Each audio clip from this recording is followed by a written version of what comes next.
చాలా దారుణంగా శాంతి భద్రతల విఘాతం కలిగించే అధికార పార్టీకి సంబంధించినటువంటి తెలుగుదేశం వాళ్ళు గూండాయిజం చేస్తూ శాంతి భద్రత అంటే ఏంటో భయభ్రాంతులకు గురి చేసే విధంగా వాళ్ళు చేస్తున్నటువంటి ఆగడాలు విన్యాసాలు దేశ ప్రజలు తెలియాలనే ఉద్దేశంతో ఈరోజు ప్రతి ఒక్కరూ కూడా వైఎస్ఆర్ కాంగ్రెస్ పార్టీకి సంబంధించినటువంటి నాయకులు అందరూ కూడా ఢిల్లీలో ధర్నా చేయడం కోసం మా నాయకులు జగన్మోహన్ రెడ్డి గారి పిలుపు మేరకు ఈరోజు వెళ్ళడం జరుగుతుంది.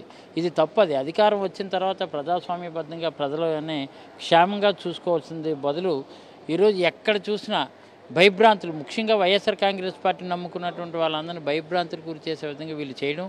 అలాగే రసీదు ఘట్టం మనం చూసాం.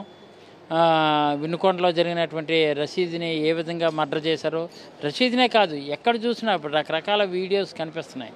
నిన్న మా రూల్గుంటలో ఒక కత్తి పట్టుకొని ఇష్టారాజ్యంగా మా సుర్ల శ్రీను అనే ఆయనపై వాళ్ళు చేసినటువంటి విన్యాసం, వాళ్ళు చేస్తున్నటువంటి ఆగడాలు చూస్తుంటే చాలా భయంకరమైన పరిస్థితులు కనిపిస్తున్నాయి.